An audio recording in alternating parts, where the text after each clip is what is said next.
ನರಮೇಧಕ್ಕೆ ದೊರಕಿತು ವಿಡಿಯೋ ಸಾಕ್ಷಿ. ಇಲ್ಲಿ ತನಕ ಸಿಕ್ಕಿದ್ದು ಕೆಲವು ಅಸ್ಪಷ್ಟವಾದ ವಿಡಿಯೋಗಳು ಮಾತ್ರ. ಎನ್ಐಎಗೆ ರಕ್ತ ಸಿಕ್ತ ಘಟನೆಯ ಸಂಪೂರ್ಣ ವಿಡಿಯೋ ಸಿಕ್ಕಿದೆ. ಪಹಲ್ಗಾಮ್ ನರಮೇಧಕ್ಕೆ ವಿಡಿಯೋ ಸಾಕ್ಷಿ ಸಿಕ್ಕಿದೆ. ಇಲ್ಲಿ ತನಕ ಕೆಲವೊಂದಷ್ಟು ಅಸ್ಪಷ್ಟವಾದ ವಿಡಿಯೋಗಳು ಮಾತ್ರ ಸಿಕ್ಕಿದ್ದು. ಆದ್ರೆ ಎನ್ಐಎ ಕೈಗೆ ಸಿಕ್ಕಿರುವಂತಹ ವಿಡಿಯೋ ರಕ್ತ ಸಿಕ್ತ ಘಟನೆಯ ಸಂಪೂರ್ಣವಾದ ವಿಡಿಯೋ. ದಾಳಿಯ ವೇಳೆ ಮರವನ್ನ ಏರಿದ್ದಂತಹ ಫೋಟೋಗ್ರಾಫರ್ನಿಂದ ವಿಡಿಯೋ ಸಿಕ್ಕಿದೆ. ಪ್ರವಾಸಿಗರ ಫೋಟೋ ತೆಗೆಯೋ ಫೋಟೋಗ್ರಾಫರ್ ವಿಡಿಯೋ. ಉಗ್ರರ ದಾಳಿಗೆ ಬೆದರಿ ಮರವನ್ನ ಏರಿ ಕೂತಿದ್ದ ಫೋಟೋಗ್ರಾಫರ್. ಮರದಿಂದಲೇ ದಾಳಿಯ ದೃಶ್ಯವನ್ನ ಫೋಟೋಗ್ರಾಫರ್ ಸೆರೆ ಹಿಡಿದಿದ್ದಾರೆ. ಸೇನೆ ಸ್ಥಳಕ್ಕೆ ಬಂದ ಮೇಲೆ ಆ ಫೋಟೋಗ್ರಾಫರ್ ಮರದಿಂದ ಕೆಳಗಡೆ ಇಳಿದಿದ್ದ. ಘಟನೆಯ ಸಂಪೂರ್ಣ ಚಿತ್ರಣವಿರುವಂತಹ ವಿಡಿಯೋ ಎನ್ಐಎ ವಶದಲ್ಲಿದೆ. ಈಗ ಘಟನೆಯ ಸಂಪೂರ್ಣ ಚಿತ್ರ ಎನ್ಐಎ ಕೈಗೆ ಸಿಕ್ಕಿದೆ. ಅಲ್ಲೇ ಇದ್ದಂತಹ ಒಬ್ಬ ಫೋಟೋಗ್ರಾಫರ್ ಪ್ರವಾಸಿಗರ ಫೋಟೋ ತೆಗೆಯೋದಕ್ಕೆ ಅಂತ ಅಲ್ಲಿ ಸಾಕಷ್ಟು ಜನ ಫೋಟೋಗ್ರಾಫರ್ ಇರ್ತಾರೆ. ಆದ್ರೆ ಈ ದಾಳಿ ನಡೆದ ತಕ್ಷಣ ಭಯಗೊಂಡು ಆತ ಮರ ಏರಿ ಕೂತಿದ್ದ. ಅಲ್ಲಿಂದನೇ ಸ್ಪಷ್ಟವಾದ ವಿಡಿಯೋ ಮಾಡಿದ್ದಾನೆ. ಆ ವಿಡಿಯೋ ಎನ್ಐಎ ಅಧಿಕಾರಿಗಳ ಕೈಗೆ ಸಿಕ್ಕಿದೆ.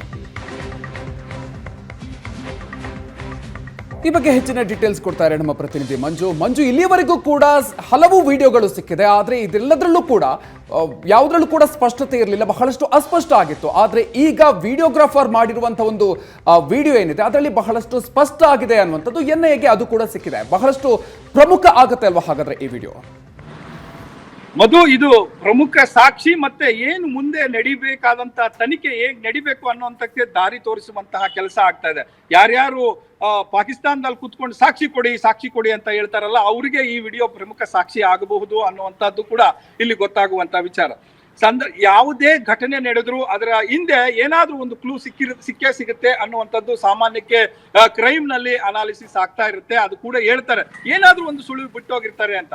ಆ ಸುಳಿವು ಇದು ಕೂಡ ಪ್ರಮುಖವಾಗಿರುವಂತ. ಯಾಕಂದ್ರೆ ಈತ ಮರ ಏರಿ ಕೂರ್ದೇ ಇದ್ದಿದ್ರೆ ಈತನ ಮೇಲೂ ಕೂಡ ದಾಳಿ ನಡೆಸಿಕೊಡೋದಾಗಿತ್ತು. ಅಲ್ಲಿನ ಯಾರು ಬಂದಿದ್ದಂತ ಬಂದೂಕುಧಾರಿಗಳು ಅವರು ಯಾರು ಬಂದ್ರು, ಹೇಗೆ ಬಂದ್ರು, ಎಲ್ಲಿಂದ ಫೈರಿಂಗ್ ಆಯ್ತು, ಈ ಪೂರ್ತಿ ಚಿತ್ರಣ ಇರುವಂತ ವಿಡಿಯೋ ಆತ ವಿಡಿಯೋಗ್ರಾಫರ್ ಮರವೇರಿ ಕೂತಿದ್ದಂತ ವಿಡಿಯೋಗ್ರಾಫರ್ ಪೂರ್ತಿಯಾಗಿ ಸೆರೆ ಹಿಡಿದಿದ್ದಾನೆ. ಅದನ್ನೆಲ್ಲನೂ ಕೂಡ ಈಗ ಅದರ ತನಿಖಾ ಸಂದರ್ಭದಲ್ಲಿ ಯಾರಿದ್ರು ಏನು ಎಲ್ಲವನ್ನೂ ಕೂಡ ವಿವರವಾಗಿ ಪಡ್ಕೊಳ್ಳುವಂತ ಕೆಲಸ ಆಗ್ತಾ ಇದೆ. ಅದರ ಜೊತೆಗೆ ಪ್ರಮುಖವಾಗಿ ಪ್ರವಾಸಿ ಸ್ಥಳಗಳಲ್ಲಿ ಇಂಥದ್ದೊಂದು ಘಟನೆ ನಡೆದಂತ ಸಂದರ್ಭದಲ್ಲಿ ವಿಡಿಯೋಗ್ರಾಫರ್ಸ್ ಬಹಳ ಸಾಕ್ಷಿ ಆಗ್ತಾರೆ. ಯಾಕಂದ್ರೆ ಅಲ್ಲಿ ಅವರ ಉದ್ಯೋಗವೇ ಅದಾಗಿರುತ್ತೆ. ಯಾಕೆ ಬಂದಂತ ಪ್ರವಾಸಿಗರಿಗೆ ಫೋಟೋ ತೆಕ್ಕೊಡೋದು, ಆ ಮೂಲಕ ಅವರು ತಮ್ಮ ಜೀವನ ಇದನ್ನು ರೂಪಿಸ್ಕೊಳ್ತಾ ಇರ್ತಾರೆ, ಅದನ್ನು ವೃತ್ತಿಯಾಗಿಸ್ಕೊಂಡಿರ್ತಾರೆ.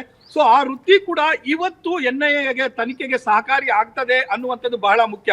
ಬಹುತೇಕ ಈ ಯೋಚನೆಯನ್ನ ದಾಳಿಕೋರರು ಮಾಡಿರ್ಲಿಕ್ಕಿಲ್ಲ ಅಂತ ಅನ್ಸುತ್ತೆ. ಆ ಹಿನ್ನೆಲೆಯಲ್ಲಿ ಈಗ ಸಿಕ್ಕಂತ ಮಹತ್ವದವಾದಂತ ಎವಿಡೆನ್ಸ್, ಆ ವಿಡಿಯೋಗ್ರಾಫರ್ ಕೊಡುವಂತ ಫೋಟೋಗಳಿರ್ಬೋದು, ವಿಡಿಯೋ ಇರ್ಬೋದು, ಸೊ ಇವೆಲ್ಲವೂ ಕೂಡ ಬಹಳ ಮುಖ್ಯ ಆಗ್ತವೆ ತನಿಖಾ ಸಂಸ್ಥೆಗೆ. ಶ್ವೇತಾ, ಓಕೆ, ಹಾಗೆ ಸಂಪರ್ಕದಲ್ಲಿರಿ ಮಂಜು.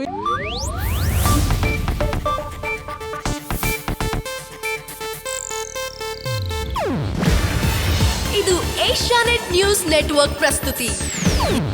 ನೀವು ನೋಡ್ತಿದ್ದೀರಾ ಏಷ್ಯಾನೆಟ್ ಸುವರ್ಣ ನ್ಯೂಸ್.